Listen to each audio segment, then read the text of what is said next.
own limited view of the wonder it represents. Then again, there's the large specter of multiple lights confronting a person, challenging him to sort out the heavenly gifts bestowed upon us at that time so long ago in our land of Israel. So it is for us to attempt to create the images of a single human being who appeared on this world, cast forth his light, and then disappeared as silently as the brief existence of a flame. Each of us knew Neil differently, and when we come together and verbally paint a portrait of the Neil we each knew, we're each enriched by each other's perspective. The Neil I knew was intolerant of loneliness, yet respected everyone. He remained a very private person to those who only encountered him briefly, but introspective and accepting of those who took the time to talk to him at length. Perhaps others feel that there should be a candle for each day of his prolonged illness, but for me, one candle will suffice to remind me to think of my friend as one who lived his life day in and day out, growing and adapting to the gifts and challenges that Hashem gave him. Uri Landesman was Nathaniel's brother, Avram's son, and after Neil's children and grandchildren, I really believe he loved Uri as his own. I think you know how much Neil meant to me. He was a major influence in my early life and a source of amusement and amazement throughout our mutual existence.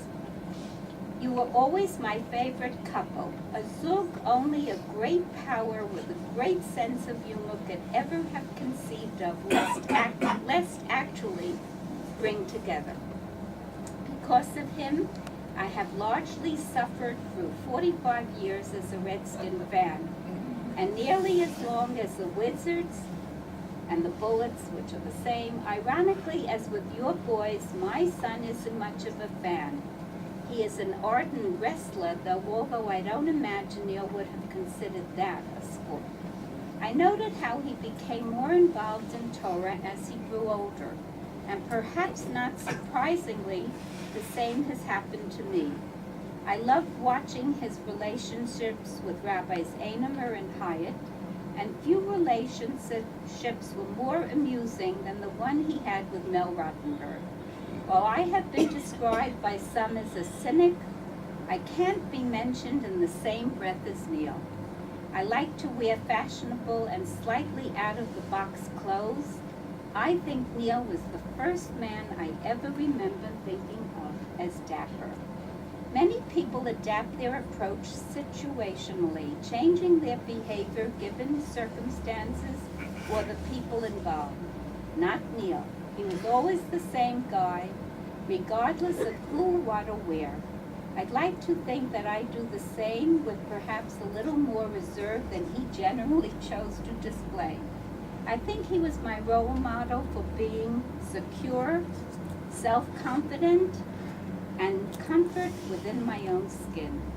One of the things I'll miss most about him is meeting with Marty Askowitz to see who had the latest news, and then relaying it to wheelchair-bound Abe Sutton.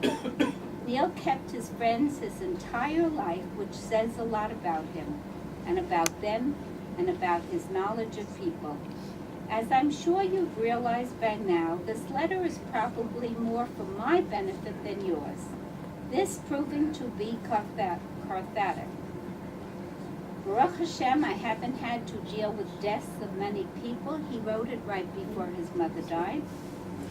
I cared more about Neil. The downside is that I'm finding it difficult to handle. I share stories with people who knew him, and that also helps. It generally provides more than a few laughs. I hope you are dealing with your loss. I'm sure it was difficult to see him the last years. I don't envy you. Those are my letters. I cut out a lot. There were about 40 such letters. And there's only one that I wrote back to, and I'll read it. It's brief, and I'm finished. David, I'm sorry. But they didn't walk out. I wrote back to your Ori Landisman. Your letter was from the heart and a big one too. You captured Neil perfectly, and yes, all you said about him is so true. We tend to forget about the traits and characteristics of those close to you. Actually, we take them for granted. But as I said at Shaloshim, you hit the Neil on the head. He was fashionable and quite dapper. How his row of shirts hung in slight nuances of color. He was not so humorous if the gray was found in the middle of the blue. And how his crease in his pants was sharp. Poor Mervyn always ironing them.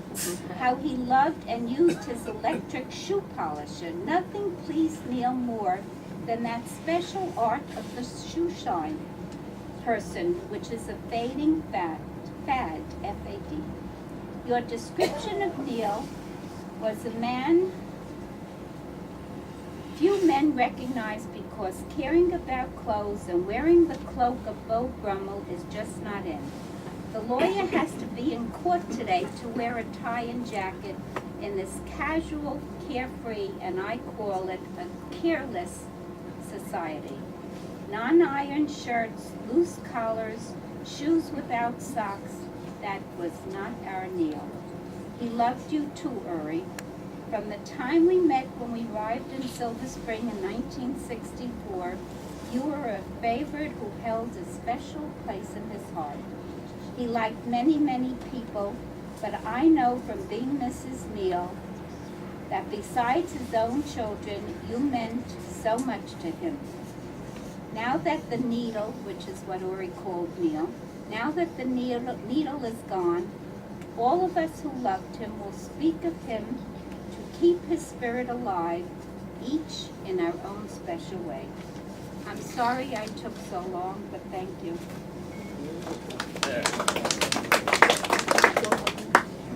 Thank you, Mom. And thank you, everyone, for listening to Mom. And Dad has a lot of time in his hands for listening to Mom also. We're going to finish with Daniel. When I was saying the Rav Papas, and to see him, I remember that there are 10 Rav Papas, 10 children of Rav Papa, and my parents had 10 grandchildren. And the oldest is Daniel, who knew my dad the best. Is going to share one small Dvar Torah and then the Kalmalei. Thank you very much.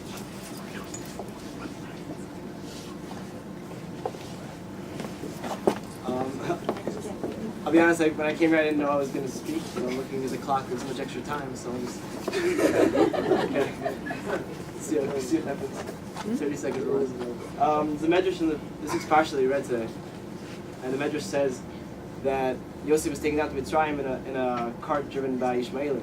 And the cart usually would be driven full of leather and bad smelling objects, but the Medrash says that Hashem made it, that it was carried full of spices and good smelling things for the sake of the tzaddik, so Yosef wouldn't have to be taken down to Mitzrayim in an uncomfortable way.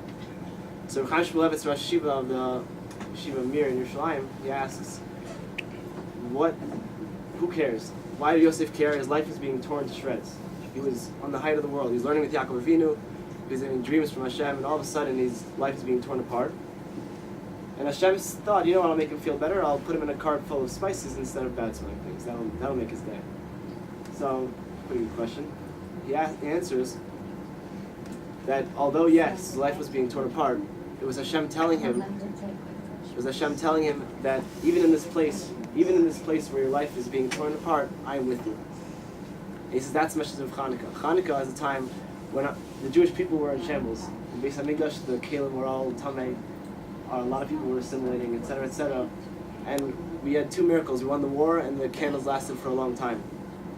He says, what's the ikr? What's the more important thing? The candles or the war? So the answer is really the war was vital. Hashem had to let us win. Hashem had to ensure the survival of the Jewish people. We had to win the war. What was extra, what was unnecessary, was that Hashem let the candles burn for a longer time. It was Hashem telling us in this time, because you're with me, even in the place of destruction. You, Hashem, are with me, giving me a kiss, holding my hand along the way. the end of my grandfather's life, it was very hard for my family, and it was a time of little hope and just struggling to get from day to day and go visit him, etc., etc. It was very hard. Sometimes going to see him in the home that he was in, he would go, and sometimes towards the beginning of when he was sick, he sometimes would open his eyes, sometimes would smile, like once every so often, not often. When that would happen, we'd be happy, sort of. And in my mind, it struck me as weird. Like, why are we happy? He's sitting in a bed and he's not talking, and he's not the same person as he was. But he smiled and opened his eyes just a little bit, and that's what Hashem told Yosef, when Hashem told the Jewish people so long ago, even in this place of tzara, Imcha anochi b'tzara, I'm with you here. Here I'm holding your hand. So I'll just finish with the Kilmali.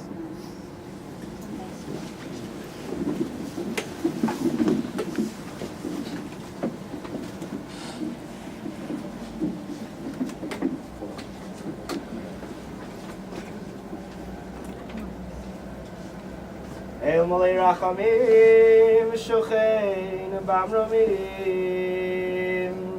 Hamitzei Menucha Nechona Al Kanfei Ashchina B'Malos Kedoshim U'Torim Kizor Akiyam Azirim Es Nishmas Nisan Ben Shlomo Shalach Le'olamo Bavur shemishpachto yitnu tzedaka b'yad haskaras nishmaso v'gan eden tei menuchaso lochein bal harachamim yasireu v'seiser knafal li'olamim b'yitzror hachayim es nishmaso Adonai yunach laso v'yanuach al mishkavo v'shalom v'nomar amen. Thank you all for coming. There are refreshments in the back for those who.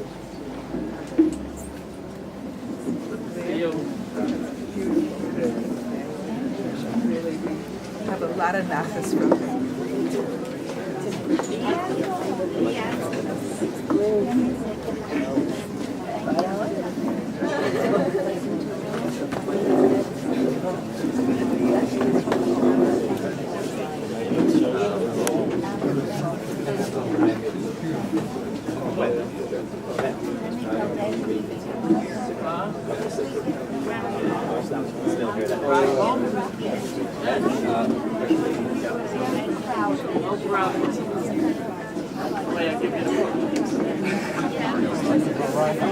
They will.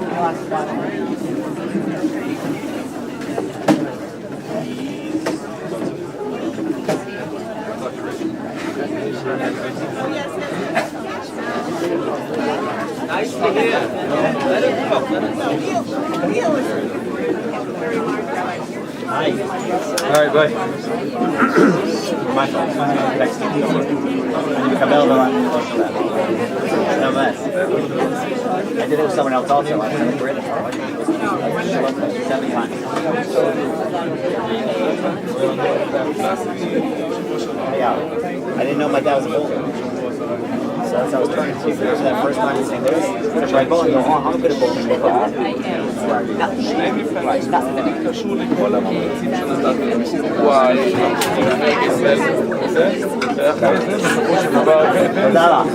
Okay, well, I'll come back.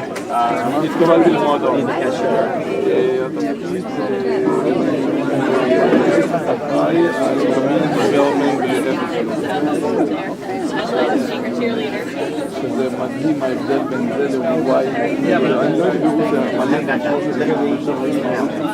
All right, we'll hopefully we'll next time, okay? You